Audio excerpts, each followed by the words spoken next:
নির্বাচন commission date দিল ফেব্রুয়ারি 26-এ নির্বাচন হবে। ওনাকে এই রাইটটা কে দিছে? Violation of constitution number 1। সুতরাং এগুলোর সাথেও বিএনপি জড়িত আছে। তাহলে রাষ্ট্রের ক্ষতি হবে, দেশের ক্ষতি হবে, আপনাদের ক্ষতি হবে না নিশ্চয়ই? যে আমরা বিএনপির বাইরে একটা গ্র্যান্ড মোর্চা তৈরি করার চেষ্টা করছি। আমরা একটু যেতে চাই অ্যাডভোকেট আবু হেনা রাজ্জাকি, আপনার কাছে জানতে চাইবো যে নতুন একটি যুগপৎ কর্মসূচি নিয়ে বেশ কয়েকদিন ধরে আলোচনা হচ্ছে, সেখানে কারা কারা থাকবে তা নিয়েও ধূম্রজাল সৃষ্টি হয়েছে। প্রথমে শোনা যাচ্ছিল 8টি দল থাকবে, পরে আবার কিছুক্ষণ আগেই আমরা যখন শুরু করলাম আজকের এই আয়োজন, এনসিপির একজন নেতা বলেছেন যে তারা কোনো দলের সঙ্গে এই মুহূর্তে জোটবদ্ধ আন্দোলনে যাচ্ছেন না, এবং স্পষ্ট করে বলেছেন এনসিপির সিনিয়র যুগ্ম আহ্বায়ক যে জামাতের সঙ্গে এই মুহূর্তে এনসিপির দূরত্বও নেই কিংবা খুব যে ক্লোজ সম্পর্ক সেটিও নেই। তারা বলেছে তারা তাদের নিজস্ব রাজনীতিটা করতে চান, এটি একটু আগে বলেছে। তো সব মিলে যুগপৎ কর্মসূচি কোন দিকে যাচ্ছে, কি বার্তা দিচ্ছে রাজনীতিতে?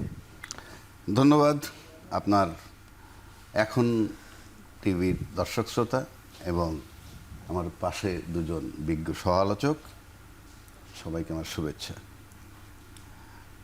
আসলে দেখেন যে এই যে আন্দোলনের যে বিষয়টা এই মুহূর্তে আমরা দেখতেছি, এতে কিন্তু এক একজনের এক এক রকম দাবি, আপনার এক একজনের এক এক রকমের দাবি, এবং তারা ঐক্যমত্যে আসতে পারে নাই। গত ফেব্রুয়ারি থেকে তারা কিন্তু চলমান প্রক্রিয়ার ভিতরে আছে।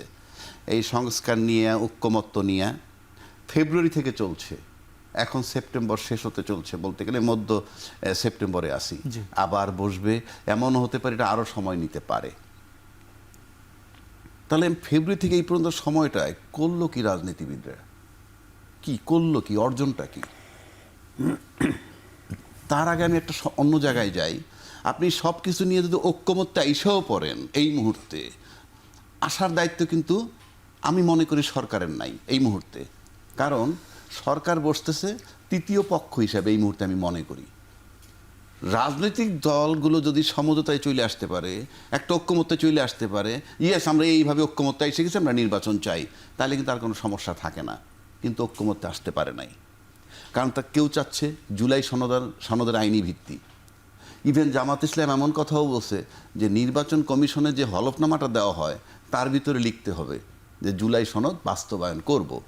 মানে এই যে কথাটা, এবং এটা যদি পরে ফলো না করে প্রার্থিতা বাতিল বা এমপি পদও বাতিল হয়ে যেতে পারে, কারণ আপনি হলফনামা যা দিবেন সেটা মানতে হবে, এটা একটা দিক। আবার উচ্চকক্ষ নিম্নকক্ষ সেটা আপনার কি বলে সংখ্যানুপাতের ভোটে হবে, এই যে দাবিগুলো।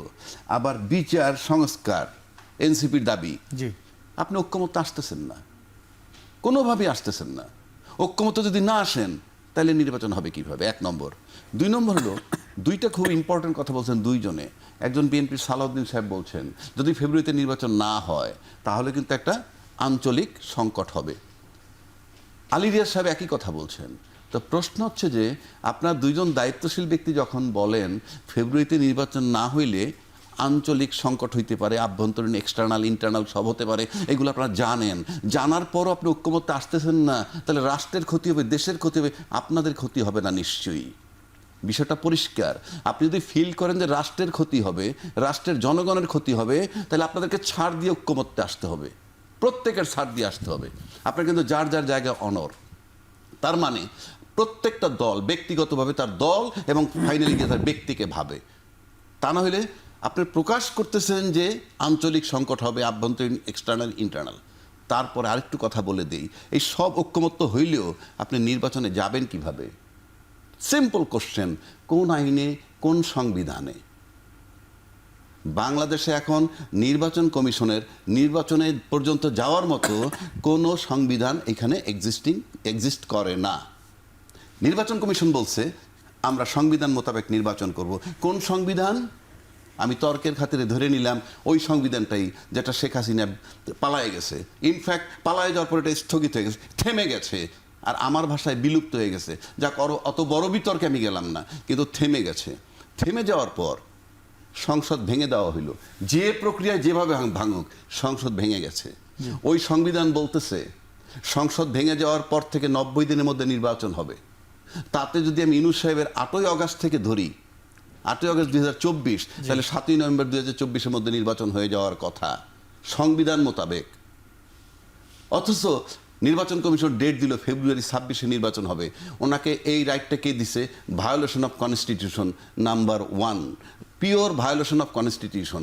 উনি ওখানে যেতেই পারবেন না, সংবিধান তাকে সেই ক্ষমতা দেয় না। 2, ওনার অ্যাপয়েন্টমেন্টই হয়েছে 21শে নভেম্বর 2024-এ, অর্থাৎ 7ই নভেম্বর 2024-এ যে নির্বাচনটা হয়ে যাওয়ার কথা সংসদ ভাঙার পর, তারও অনেক দিন পর তার অ্যাপয়েন্টমেন্ট হয়েছে। নির্বাচন কমিশনের এই যে ঘোষণা করাটা টোটালটা অবৈধ, টোটালটা বেআইনি, তার এখতিয়ারই নাই in accordance with the constitution, যেটার উপরে সে নির্ভর করতেছে। আমি নির্ভর করি কি না করি, কিন্তু সে যেটার উপরে নির্ভর করছে সেটা একদম সম্পূর্ণ অবৈধ। এবং এই প্রক্রিয়া যারা পার্লামেন্ট পর্যন্ত যাবেন সেটাও প্রশ্নবিদ্ধ হবে এবং আনসারেবল হইতেই হবে। এবং এই নির্বাচন কমিশন অবস্থা নুরুল হুদার মতো হওয়ার সম্ভাবনাও আছে। জি, সেরকম কিছু না হোক, ঠিকঠাক মতো হোক, সেটি আমরা প্রত্যাশা করি। একটু বেশি ছোট্ট করে জানতে চাই, আপনি যে বলছিলেন যে মানে একমত হওয়া না হওয়া, কিন্তু যতটুকু একমত হয়েছে বিএনপি, জামায়াত, এনসিপি সহ অন্যান্য দল, এই অন্তর্বর্তী সরকার সেগুলো কেন এখনো মানে সেগুলো জুলাই সনদ হিসেবে কেন এখনো প্রকাশ করছে না? না না, জুলাই সনদ হিসেবে তো চূড়ান্ত কি একমত হওয়া সম্ভব? এটা কি মানে সম্ভব কি সম্ভব নয়? এখানে যে আপনি যদি অন্তর্বর্তীকালীন সরকারের কথা বলেন, ব্যক্তি আমাকে যদি প্রশ্ন করেন, অন্তর্বর্তীকালীন সরকার আমার কাছে যেটা মনে হইতেছে, ওনারা জানেন, এখন বুঝে ফেলছেন যে এগুলো কোনোটাই বাস্তবায়ন হবে না।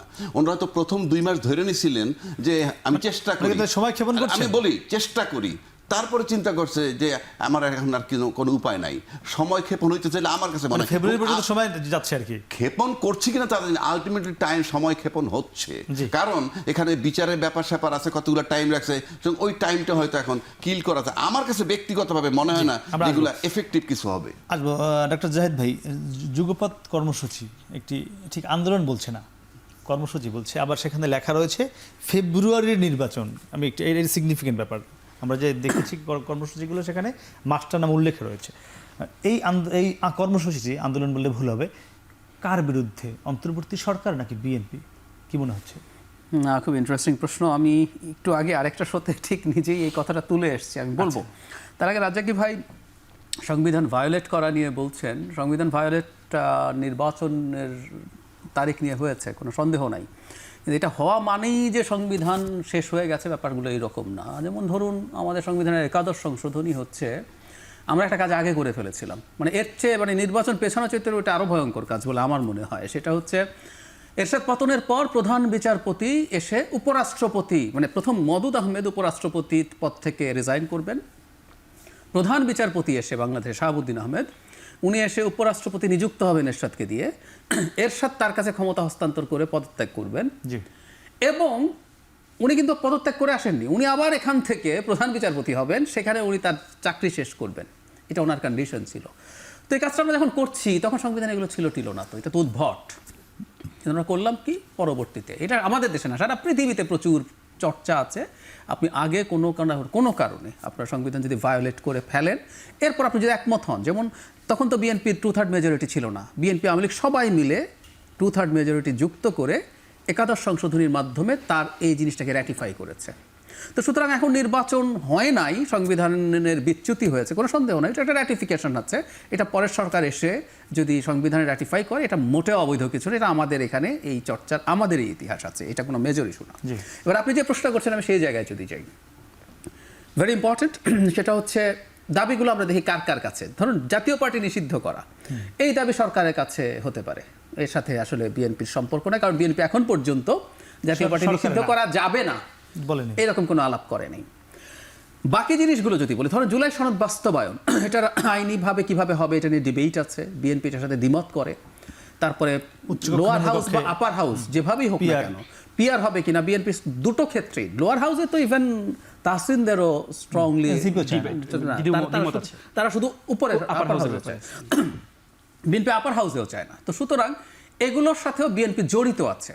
এখন যে সরকার নিজেকে ফ্যাসিলিটেটর ঘোষণা করেছে, প্রধান উপদেষ্টা ডেইলি স্টার সম্পাদকের সাথে একটা ইন্টারভিউ দিয়েছিলেন গত বছর শুরুর দিকেই, তিনি এই কথা স্পষ্টভাবে বলেছেন। আসলেও তাই, উনি বিএনপিকে বাদ দিয়ে একটা লোয়ার হাউসের প্রপোর্শনাল রিপ্রেজেন্টেশন বলি বা অন্যান্য যেসব দাবি আছে যেগুলো বলছে সংস্কার, জুলাই সনদ বাস্তবায়ন হবে, কতটুকু হবে, কিভাবে হবে, এগুলো যদি সিদ্ধান্ত নেয়, এগুলো হয় না, তাহলে আসলে দাঁড়ালো যেটা, আমি মনে করি এই কর্মসূচির মাধ্যমে বিএনপিকে এক ধরনের শক্তি প্রদর্শনের চেষ্টা আছে। এখন প্রশ্ন আবার পাল্টা, বিএনপিকে কেন এরা শক্তি দেখাতে চায়?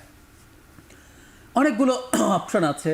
বিএনপির সাথে সামনে নির্বাচন নিয়ে কি তাদের কোনো আন্ডারস্ট্যান্ডিং হোক, তারা সেটা চাইছেন, অথবা কম্বাইন্ডলি ইসলামী দলে কিন্তু এখানে মূল চালিকা শক্তি। 8টা দলের মধ্যে যদিও এনসিপি আমি দেখেছি আদিব সম্ভবত বলেছেন যে তারা যাচ্ছেন না, বা এবি পার্টি গণ অধিকারও বলছে, মানে সবাই বলছেন এই সিদ্ধান্ত নিচ্ছেন, আর বাকি 5টা ইসলামী দল। এবি পার্টি বা গণ অধিকার এখনো কিছু বলেনি, কিন্তু এনসিপি বলেছে, আমরা এনসিপি বলেছে। আচ্ছা, তারা যাচ্ছে তাও বলেনি। এবারে গণ অধিকার বা 5টা দল হচ্ছে ইসলামী দল আর বাকি 3টা ইসলামী দল না। তার মানে হচ্ছে একটা ইসলামী একটা মোর্চা তৈরির যে চেষ্টা ছিল, তার সাথে কিছু নন, মানে যারা অন্তত ঘোষিতভাবে ইসলামী দল নন, তাদের মিলে একটা মোর্চা তৈরির চেষ্টা। যখন মোর্চা আপনি তৈরি করতে চান, তখন যদি কিছু কর্মসূচি মাঠে থাকে, সেটা কিন্তু আপনাকে হেল্প করে।